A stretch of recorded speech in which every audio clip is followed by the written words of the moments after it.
마태복음 7장 28절로 9절입니다. 같이 읽겠습니다. 예수께서 이 말씀을 마치심에 무리들이 그의 가르치심에 놀라니 이는 그 가르치신 것이 권위 있는 자와 같고 그들의 서기관과 같지 아니함이로라. 아멘. 산상수훈의 결론에 도달했습니다. 여러분, 46번에 걸친 주기도문만 빼놓고 계속 해왔습니다. 그래서 저 자신도 은혜로운 기간이었고요, 부족한 가운데 여러분과 함께 산상수훈을 나누었습니다. 이제는 오늘 그 마지막으로 산상수훈 결론과 적용인데 어떻게 우리 자신에게 이 말씀을 적용해야 할까, 그 문제를 함께 나누도록 하겠습니다. 사람들의 증언에 의하면 당시 예수님의 산상수훈을 직접 들었던 사람들의 증언에 의하면 깜짝 놀라고 충격적이었다라는 것입니다. 그 이유는 뒤에 간단하게 기록하고 있는데 그분의 말씀이 권세 있는 자였다라고 하는 것입니다. 사실 예수님은 당시에 랍비 학교를 입학하거나 졸업한 적도 없으십니다. 예수님은 당시 공적으로 산헤드린 공회에서 설교 허가도 받은 적이 없으신 분입니다.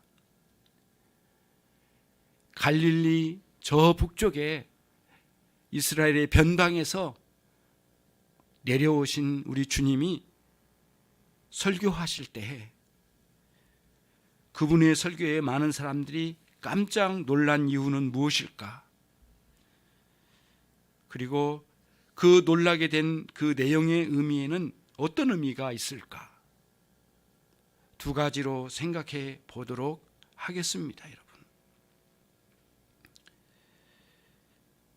사실 예수님의 이 산상수훈은 설교를 뛰어넘는 그 무엇입니다.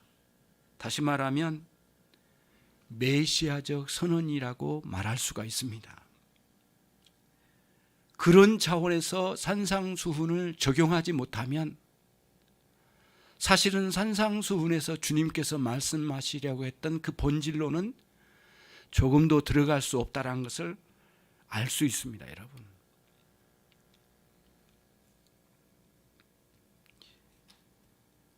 주님은 어떤 권세로 그 말씀을 하셨을까?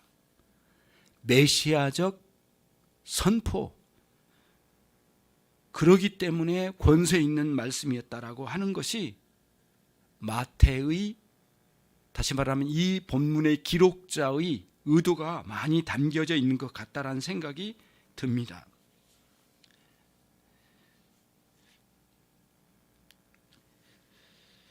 사람들은 참 도덕적으로 훌륭한 말씀을 하셨다, 그리고 예수님의 이 가르침 매우 뛰어난 가르침이다, 이렇게들 말씀하지만은 좀 더 솔직하게 우리가 이 말씀을 대면하고 고백하면 사실은 메시아적 선언이라는 것에 우리가 도달하지 않을 수 없다는 것을 말씀을 드립니다.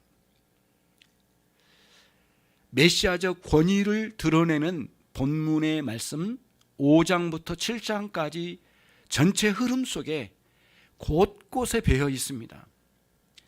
제가 직접 여러분 이미 들은 내용이시니까 예를 한번 찾아보겠습니다. 5장 17절에 내가 율법을 완전케 하려 함이니라, 이렇게 말씀하실 수 있었던 것은 하나님의 율법을 전달하는 분이 아니라는 것을 알 수 있죠. 하나님의 율법을 소개하신 분, 해석하시는 분 정도가 아니라는 것, 당신 자신이 율법을 완전케 하려 오셨다라고 하는 이 선포는 매우 충격적이고 놀랍지 않을 수 없는 그런 말씀이 아닐 수 없습니다. 20절 말씀에서는 내가 너희에게 이르노니 라고 말씀하시면서 율법을 전달하고 해석하신 분이 아니라 율법을 직접 제정하신 분으로서 확정적 선언의 말씀으로 주셨다라고 하는 것이죠. 5장 22절에서도 너는 이렇게 들었으나 나는 너희에게 이르노니 이렇게 말씀하시면서 모세의 율법을 전달하는 수준이 아니라 해석하신 수준이 아니라 아예 율법을 제정하신 분으로서의 선포, 율법의 주인으로서 선포하신 그 선포, 선언이라고 하는 사실에 우리는 귀담아 들어야 됩니다. 이런 감으로, 이런 차원의 감으로 산상수훈을 읽지 않으면 도저히 산상수훈의 본질에 도달할 수가 없습니다. 7장, 5장에서 7장으로 갈수록 더욱더 확정적으로 메시아적 선언이라는 사실을 드러내 보여주시는데 7장 21절에 나더러 주여 주여 하는 자마다 천국에 다 들어갈 것이 아니요 천국에 들어가고 들어가지 못할 것을 아예 선언을 하고 계십니다.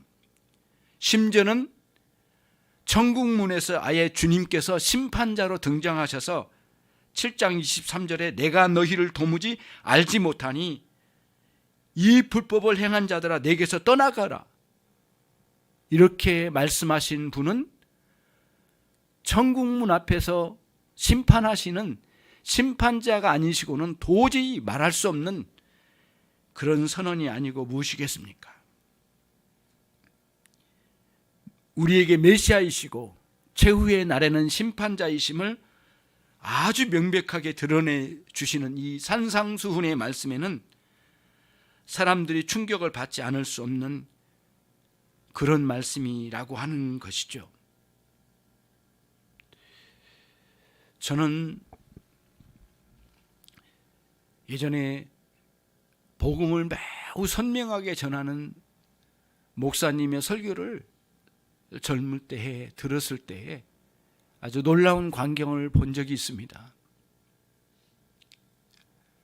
너무 열렬히 강렬하게 복음을 선포하니까 앞에 있는 사람들은 막 회개가 터졌는데 뒤에 한 3분의 1 정도는 설교자를 향해서 욕설을 쏟아붓는데요. 심지어는 의자를 들어서 강화문을 내리치는 것을 봤습니다. 그리고 설교자 너는 얼마나 잘 살기에 우리를 정죄하느냐 이놈아 이렇게 하면서 욕하면서 그 설교자에서 설교자 현장에서 발로 이 문짝을 발로 차고 나가는 장면을 보았습니다. 많은 사람들은 앞에서 회개가 일어나고 뒤에서는 설교자를 향해서 돌을 던질 기세로 그런 현상이 일어난 장면을 아주 일생에 한 번도 보지 못한 광경을 본 적이 있습니다. 예수님의 이 말씀에, 이 강렬한 말씀에 너무 충격을 많이 받은 것 같습니다. 그리고 마태는 이러한 현상을 산상수훈의 이 설교의 마지막 끝부분에 그 결과를 보여주는데 사람들은 매우 놀랐다라고 이런 표현을 사용하면서 마태의 심중에는 예수님께서 이렇게 가르치신 것은 사실은 당신 자신이 메시아라는 사실을 선포한 것과 다름이 없다는 것을 그런 뉘앙스의 내용으로 전한 것이라고 저는 확신합니다.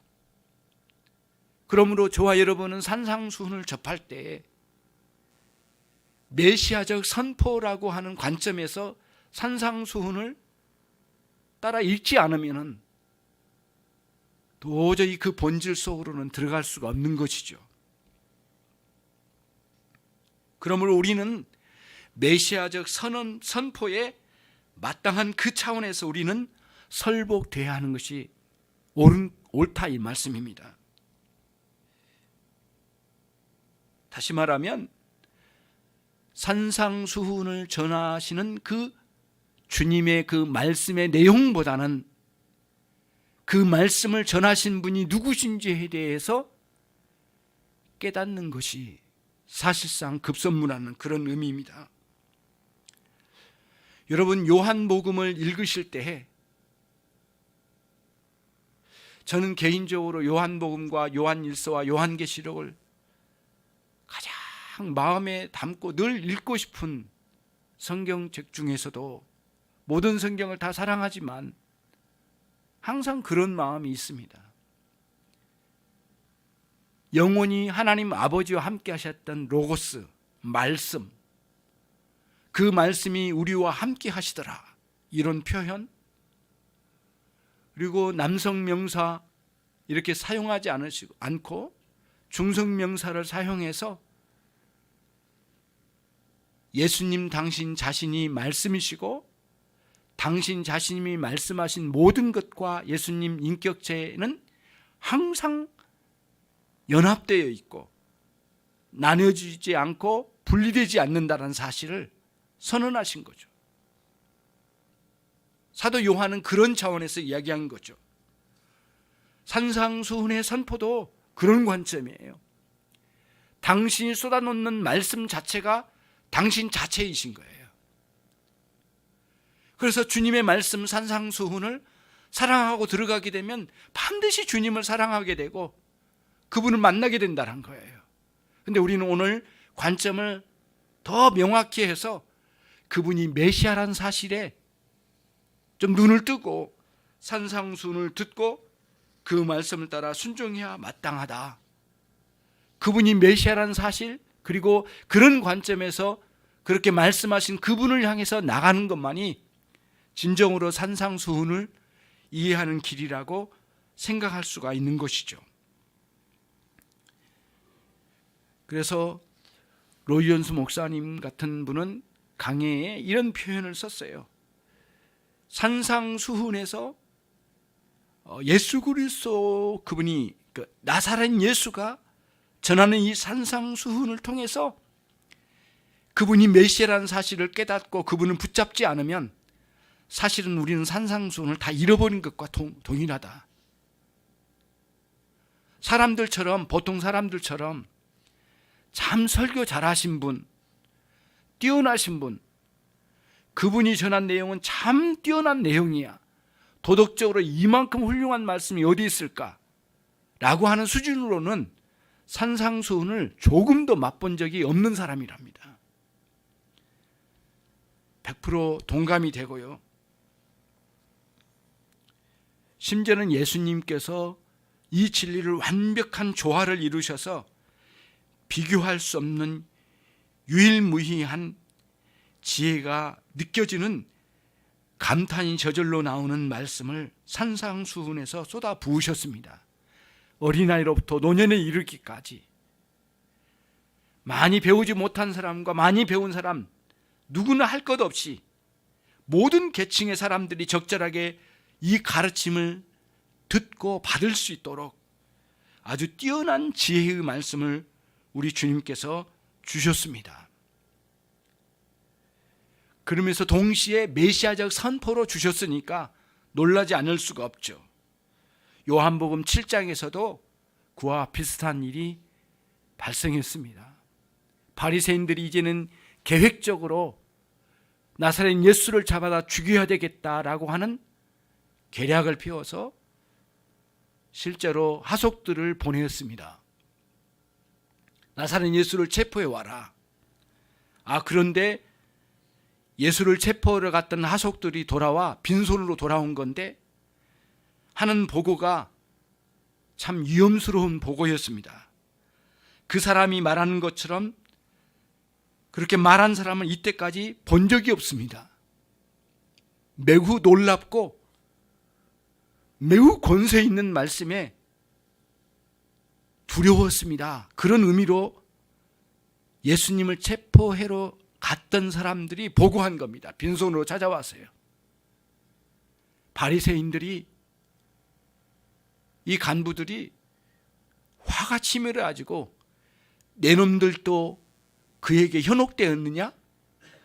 이렇게 말하면서 크게 분노한 장면이 나옵니다. 요한 사도는 이거를 흘려버리지 않고 예수님의 말씀 선포에 메시아적 권세로 선포했던 그 순간을 놓치지 않고 가장 예수님을 반대했던 세력들 안에서 이 증거를 찾아서 기록으로 남긴 것이죠. 왜 사람들이 놀랬을까? 그 이유를 충분히 이제 우리들이 여기서 깨달을 수가 있게 되었습니다. 산상수훈은 메시아적 선포다. 그분을 메시아로 받아들이지 않는 사람은 산상수훈은 충분히 이해되거나 충분히 받아들이지 못할 것이다. 이런 중간 결론에 도달하게 되는 것이죠. 그러면 이제 그 다음에 문제가 하나, 참 심각한 문제가 하나 나오게 됩니다. 그것은 무엇이냐면은 그토록 권세 있는 말씀인 예수님의 산상수훈을 통해서 사람들이 놀랬지만은 그 다음 예수님의 이 산상수훈의 말씀 선포에 놀라긴 했지만은 사람들이 예수님의 말씀에 회심을 했다거나 새로운 사람으로 돌아왔다거나 수많은 사람들이 회개하여 뒤집혔다거나 이런 보고가 전혀 있지 않습니다. 왜 그러실까? 표현이 심할지 모르지만 예수님의 이 말씀 사역은 왜 이렇게 초라하실까? 한편으로는 예수님 편에서 속상한 것 같고 한편으로는 사람들이 못된 것 같기도 하고 왜 이럴까? 예수님의 말씀 사역에 이토록 열매가 없는 것은 무엇 때문일까?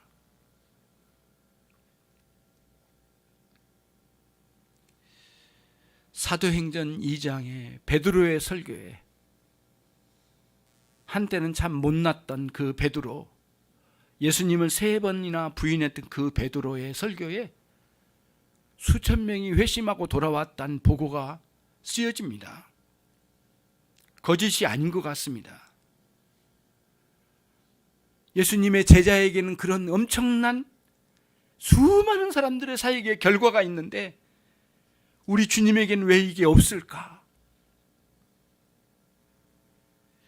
왜 예수님은 그 하나님의 위대한 능력을 왜 발휘하지 않으셨을까? 심지어는 메시아적 선언을 했음에도 불구하고 사람들의 마음이 왜 당신께로 돌아오지 않았을까? 제자들에 비하면 너무 초라한 결과를, 말씀 사역의 결과를 초래했을까? 그런 의문이 우리에게 자꾸 들게 하는 장면이 이러한 장면입니다. 메시아적 선포라는 말씀에 더 그런 의문이 들 수밖에 없게 되는 것입니다. 이러한 주님의 초라한 사역의 결과를 보면서 많은 의문이 들면서 우리는 여기서 해답을 찾아내지 않으면 오히려 시험에 들 지경입니다. 주님의 말씀에 압도당하기보다는 그 초라한 결과에 우리 인간적인 생각에는 이해가 되지 않고 또 인간적으로 아쉽고 하나님 큰 주님께서 능력을 드러내셔가지고 수많은 사람들을 압도시켜서 회개가 터지게 하셨으면 좋겠건만 주님은 왜 그렇게 초라하게 결과를 내지 않으셨을까? 우리가 이 비밀을 깨닫는 거야말로 메시아이신 예수님에 대한 정확하게 이해하는 길목이 되는 것입니다. 그래서 이 의문이 드는 거고 또 이 의문을 찾아야만, 이 의문의 해답을 찾아내야만 메시아에 대한 올바른 인식의 길로 들어서게 된다는 거예요. 이거는야말로 세상은 알 수 없는 비밀인 것이고요. 거듭난 신자에게서만 알 수 있는 길이 되는 것이에요. 메시아적 사역의 초라한 결과는 어떤 이유가 있었을까? 사도 바울은 그것을 아주 명료하게 자신의 서신서에, 그것도 자기 인생의 마지막 순간의 서신서에 그거를 우리에게 남겼습니다. 감사하게도. 빌립보서 2장 7절로 8절 말씀인데, 우리 주님은 공적 생애에 순간순간마다 처음부터 끝까지 종의 형체로 메시아 사역을 감당하셨다는 거예요. 빌립보서 2장 7절로 8절 말씀을 찾아보십시오. 주님은 자신을 그렇게 낮추셨대요. 종의 모습으로 사역을 죽기까지 감당하셨대요. 빌립보서 2장 7절로 8절 말씀 같이 읽겠습니다.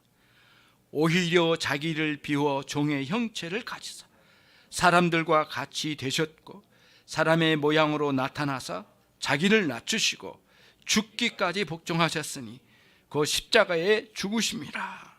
11절 모든 입으로 예수 그리스도를 주라 시인하여 하나님 아버지께 영광을 돌리게 하셨느니라. 이게 비밀입니다. 주님은 지독하게 낮아지신 자리로 내려가셨다는 거예요. 종의 형체로, 섬기는 자로 철저히 내려가셨다는 거예요. 어디까지? 죽기까지. 주님의 구원의 원리는 겸손의 원리요, 낮아지시는 원리요, 죽어지시는 원리였어요. 이건 하나님이 정하신 일이고 주님도 그거를 기뻐하셨고 아버지의 뜻이라면 끝까지 순종하고자 하는 그 열정이 있으셨는데, 그 열정은 어디에서 나왔겠어요? 아버지와의 같은 마음과 같은 뜻일 뿐만 아니라 아버지의 사랑과 똑같이 예수 그리스도께서도 동일한 사랑으로 우리를 구원하시려는 일관된 마음, 그 뚜렷한 그 의지를 가지고 계셨기 때문에 낮아지시는 원리로 종의 형체로 섬기는 자로 당신의 영광을 막 드러내어 사람들에게 자랑스럽게 만들어내지 않으시고, 심지어는 마태복음 4장, 누가복음 4장에 아주 우리에게 명백하게 드러내 보여주신 것처럼 사단의 계략에 의해서 시험을 받으실 때에도 당신의 능력이 있는 것을 만방에 확 드러낼 수 있는 기회가 있으셨는데 그거를 철저하게 감추시고, 혹시 신적인 권세를 드러내실 때에는 하나님께서 구원하시려고 당신께 보내주신 사람들에게 그 영안을 열어주시기 위하여, 믿음을 만들어내시기 위하여 그 순간에 그것을 행하셨을 뿐이지, 그 외에는 철저하게 당신 자신의 능력을 그 인성 속에 감추시고 종의 형체로 더 드러내시는 원리로 하신 거예요. 그것은 왜? 저와 여러분을 죄와 사망에서 구원하시기 위한 것이라는 거예요. 이 겸손의 원리예요. 그러니까 믿음이라는 원리는 철저하게 겸손의 원리로 주님을 찾아가지 않으면 도저히 그분과의 만남을 이룰 수가 없어요. 마태복음 11장에서처럼 지혜롭고 슬기로운 자에게는 이것을 보여주지 아니하시고, 그리스도의 복음 진리, 구원의 원리에 구원의 메시지예요. 오직 어린아이들에게만 보여주심을 감사하나이다. 이것은 아버지의 뜻이니이다. 이게 마태복음 11장에 나와 있는 25절 전후 문맥에 나온 아주 중대한 주님의 선언입니다.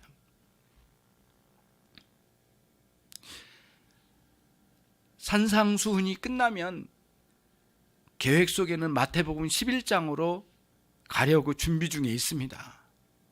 기도를 부탁드립니다.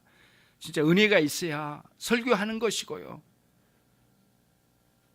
정말 은혜가 넘쳐야 설교자도 은혜를 받고 은혜 속에서 말씀을 전할 수 있겠다는 생각이 늘 듭니다. 그때 또 11장에서 더 많이 깊이 들어가기도 하고요.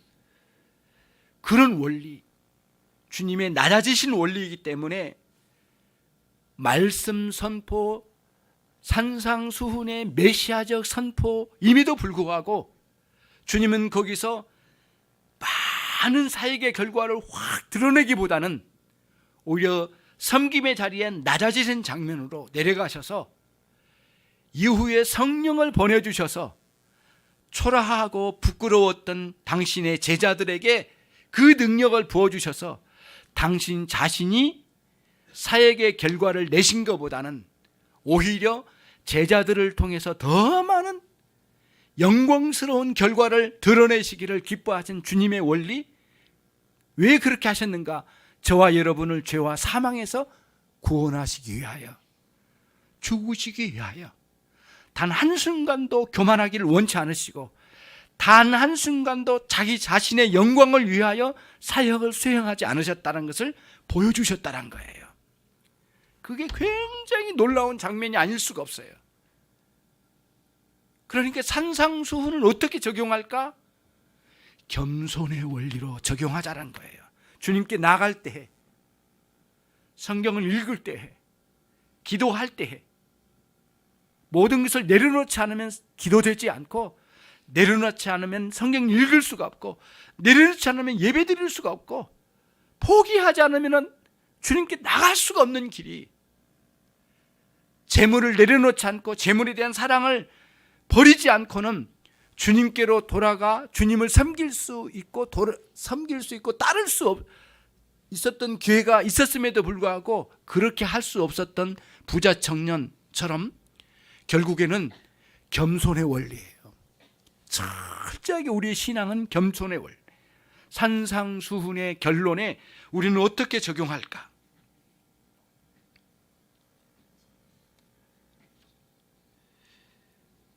거기에 대한 해답을 갖게 되는 것이죠. 나사렛 예수께서는 인류의 메시아로 오셨는데 자신의 천한 종의 형체로 오셔서 죽기까지 당신 자신을 내놓으셨다는 것이죠. 그리하여 하늘에 계신 아버지께서 나사렛 예수를 모든 자들의 구주가 되게 하셨다는 것입니다.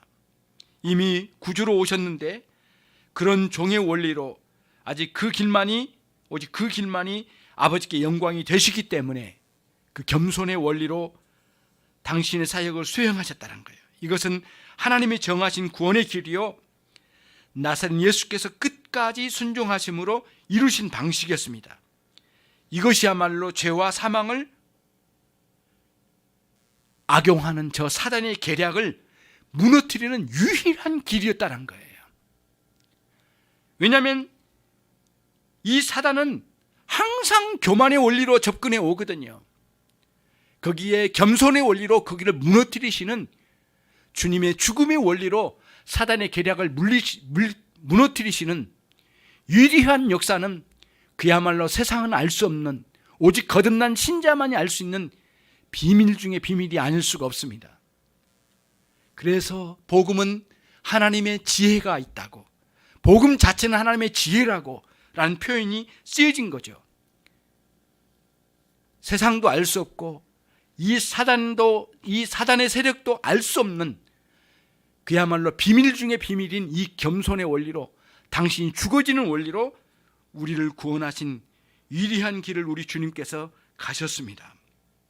요한복음 6장 38절로 9절 말씀에 내가 하늘에서 내려온 것은 내 뜻을 행하려 함이 아니요, 다시 말하면 당신의 영광을 막 드러내는 방식으로 하려고 한 것이 아니라는 거예요. 나를 보내신 이의 뜻을 행하려 함이니라. 철저히 죽어지는 원리로 영혼들을 구원하라고 주님 아버지께서 보내셨다는 것이죠.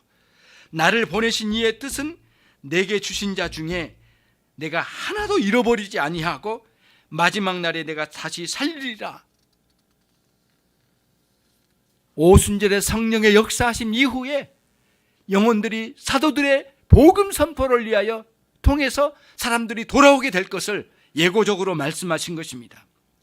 그래서 주님은 한사코 당신의 엄청난 표적과 기적을 그토록 수십 번에 걸쳐서 사람들이 보여달라고 외쳤지만은 한사코 이걸 거절하시고, 심지어는 마귀의 이 사단의 요청에도 철저히 거부하시고 오직 하나님 아버지의 말씀을 따라 순종하는 길만을 가셨습니다.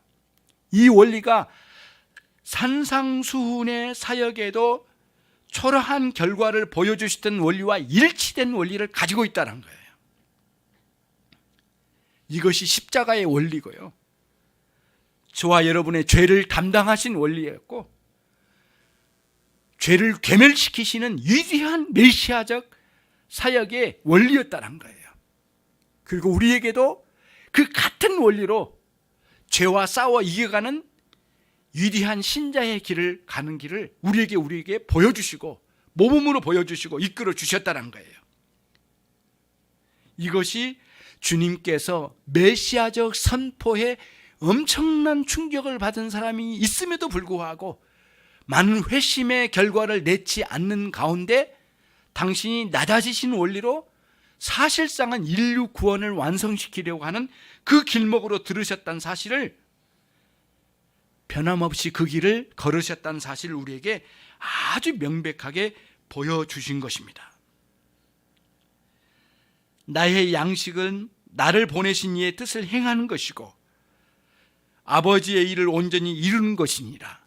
예수님의 양식, 우리에게 나눠줄 양식은 그것이랍니다. 아버지의 뜻을 온전히 수행하는 것, 우리의 구원을 위하여 아버지의 뜻을 그대로 이루시는 것, 이것이 우리에게 주실 양식이랍니다. 그게 요한복음 4장 34절의 말씀에 주님 그렇게 말씀하셔서 철저히 완벽하게 종의 형체로 사셨던 사실을 간접적으로 말씀해 주고 계시죠. 그러므로 이 말씀을 정리하면서 생각해 봅니다. 사람들이 간혹 이렇게 말하죠. 내가 나에게 하나님의 큰 기적이나 무엇인가를 원하는 것을 보여주면 내가 하나님을 믿겠다, 그런 다짐을 하면서 그걸 한번 보여달라고 말하지만 하나님은 결코 보여주지 않으실 겁니다. 그런 원리는 지독한 사단적인 원리요, 마귀적인 원리요, 가장 오만한 원리이기 때문에 그런 원리는 단 한 사람도 구원해 본 적도 없고 앞으로도 그런 계획이 없으시기 때문에 보여주지 않으실 겁니다. 그러지만 우리의 엎드려 회개하여 겸손한 자리로 내려가서 주님이 어떤 분이시고 나를 구원하시게 오신 메시아이신 것을 알게 된 믿음의 원리를 따라 주님을 뵙게 되면 세상의 원리는 그토록 보이지 않던 우리 주님이 보이기 시작하고 주님께서 이루신 사역이 무엇인지, 어떤 의미인지, 사람들은 말하죠. 예수 믿어서 잘 살아야 된다, 예수 믿어서 좀 승진도 하고 좀 더 뛰어난 자리로 가야 되지 않겠는가, 그래서 영광을 돌려야 되지 않겠느냐라고 말하는데 사실은 주님의 원리가 아니에요. 높은 지위, 많은 재물을 주셨다 치더라도 마치 이것은 내 것이 아닌 양, 책임을 완수하지만은 내 것이 아닌 양, 주님께서 맡기신 양, 하나님과 관계 속에서 책임감을 가지고 그 일을 수행할 뿐이지 사람들에게 떠버리거나 그런 방식으로 영광을 돌리려고 하는 것은 가당치도 않다는 거예요. 그래서 고린도전서 13장에 사랑은, 그리스도의 사랑은, 그리스도인의 사랑은 자랑치 아니하며 라고 사도 요한 바울이 그것을 깨닫고 우리에게 가르쳐주고 있는 것입니다. 산상수훈에서 권위 있는 말씀을 통하여 나사렛 예수, 그야말로 납비학교도 들어가 본 적도 없고 지나온 적도 없으신 우리 주님, 사내들인 공회에서 설교권을 주어서 멋들어지게 할 수 있도록 수많은 군중들을 모아놓고 할 수 있는 기회를 주는 그런 식의 설교 고난도 갖지 않으신 우리 주님이 엄청나게 두렵고 떨리는 마음을 갖지 않을 수 없는 그런 메시아적 선포를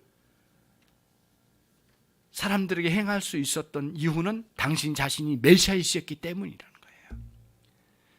그것이 이 본문에서 이 산상수훈 마태복음 5장, 6장, 7장 전체 흐름이 그런 흐름 속에 있고 우리는 이 산상수훈을 그렇게 우리의 삶에 적용해야 된다는 거예요. 그리고 겸손의 원리로 가야 되고요. 그리고 주님은 그토록 초라한 모습으로 사역의 결과를 보여주셨지만 사실은 당신 자신의 백성을 구원하시기 위한 유일한 길이 그 길밖에 없다는 거예요. 다른 길은 있지도 않다는 거예요. 주님은 완전한 도덕적 완전함과 거룩하심에도 불구하고 그런 것을 우리 주님은 자랑으로 삼지 않으셨습니다. 우리에게 모범으로 보여주셨지만은 사실은 너무 초라한 종의 형체로 온갖 비난과 심지어는 제자들의 배신까지 당하면서까지 외면당하시면서 그 길을 가셨습니다. 사실 사람이 죽게 되면 위로하고 위로받지 않습니까? 죽음에 애도하는 것이 인지상정 아니겠습니까, 여러분? 하지만 주님의 죽음은 철저히 저주받으신 죽음이었습니다. 아무도 알아주지 않고 그 죽음에 침을 당하신 우리 주님이셨습니다. 심지어는 3년 동안 그토록 열심히 가르쳤던 제자들까지 배신하고 도망갔습니다. 가장 많이 사랑한다고 자부했던 베드로까지 우리 주님을 향해서 모른다고 3번, 심지어는 그 주님을 향하여 저주하기까지 내뱉는 정말 처참하게 우리 주님의 죽음에는 저주가 온 세상에 저주받은 자의 죽음으로 알려지게 됐습니다. 당시에. 그리하여 주님께서 십자가에 달리셔서까지라도 이 말씀을 내뱉지 않으면 못 견디셨던 것 같습니다. 나의 하나님, 나의 하나님, 어찌하여 나를 버리셨나이까? 철저히 버림받으신 우리 주님의 죽음, 이것은 하나님의 뜻에 온전히 순종한 길이었고 저와 여러분의 이 비참한 인생을 구원하시기 위하여 가장 저주받은 자리로 내려가시고 죽임을 당하셨다는 것이에요. 이런 차원에서 우리 주님을 바라볼 수 있는 저와 여러분이 되어야 되겠습니다.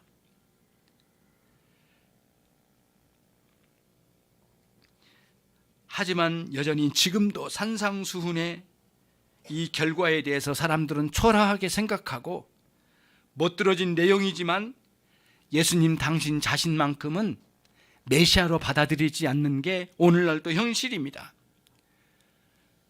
귀에 담기에 좋은 말씀들은 많지만 그렇게 전하신 그분이 누구신지에 대해서는 관심도 없고 그 메시아신 그분 붙들고자 하는 열심도 없습니다.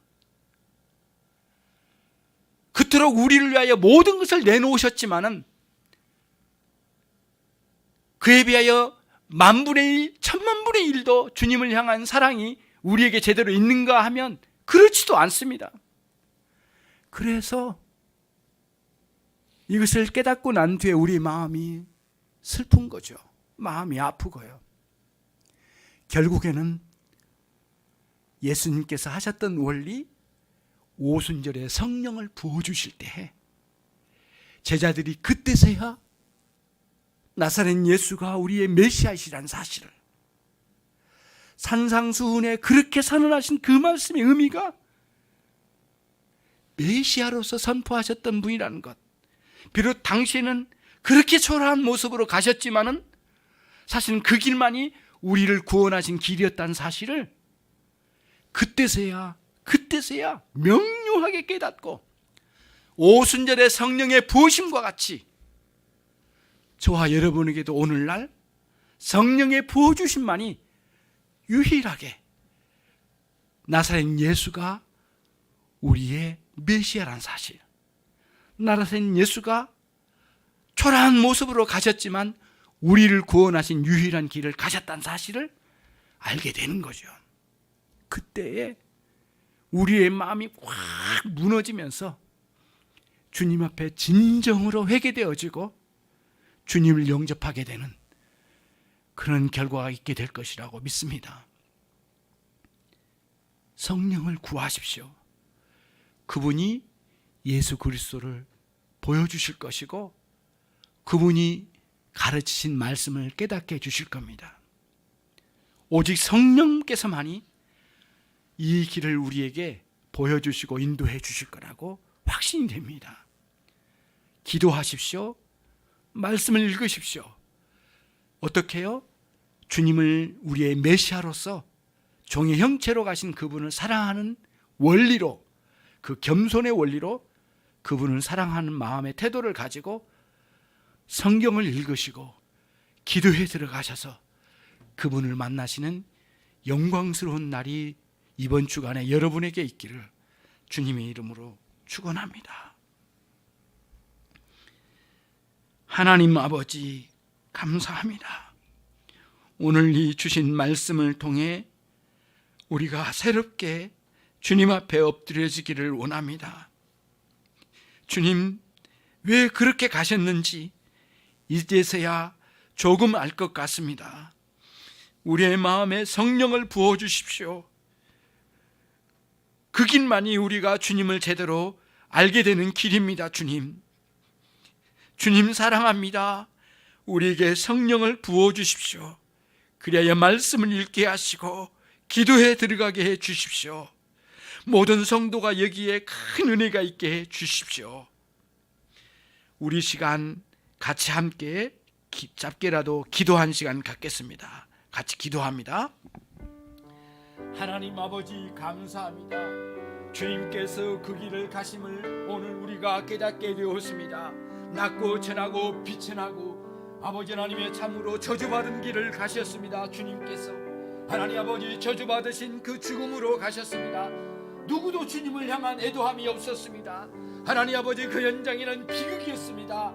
하나님 아버지 저주받으신 예수 그리스도를 바라보게 하시고 우리가 어떤 원리로 주님을 향하여 나가야 될지 메시아이신 주님을 의지해야 될지를 알게 해주십시오. 아버지의 조금도 교만한 마음으로는 주님께 다가갈 수 없음을 알게 되었사오니 겸손한 마음으로 낮아지는 원리로 우리 주님을 잡고 구할 수 있도록 성령이 우리 가운데 오셔서 우리의 마음을 흔들어 깨워주십시오. 우리의 눈을 열어주십시오. 우리를 새롭게 해주십시오. 회개의 자리에 나가게 해주십시오. 우리의 교만을 무너뜨려 주십시오. 마귀적인 생각을 무너뜨려 주십시오. 세상적인 원리를 무너뜨려 주십시오. 우리의 심령에 겸손한 마음으로만 나아갈 수 있도록 하나님여 도우시고 역사해 주시기를 간절히 원합니다. 자비하신 하나님 아버지 우리에게 말씀하여 주시고 눈을 열어주시기를 간절히 소원합니다. 존귀하신 하나님 아버지 우리에게 역사해 주십시오. 이 교회를 불쌍히 여겨주십시오. 이 성도들을 불쌍히 여겨주십시오. 하나님이여 기쁜 은혜의 자리에 이 한 주간에 들어갈 수 있도록 하나님이여 역사해 주시기를 간절히 원하옵나이다. 자비로우신 하나님께서 함께해 주실 줄로 믿습니다. 주 예수 그리스도의 은혜와 하나님 아버지의 극진하신 그 사랑과 우리 성령님의 대주 교통하심이 이 원리를 따라 살고자 하는 모든 종들 위해 지금은 더 영원토록 함께 있을지어다. 아멘.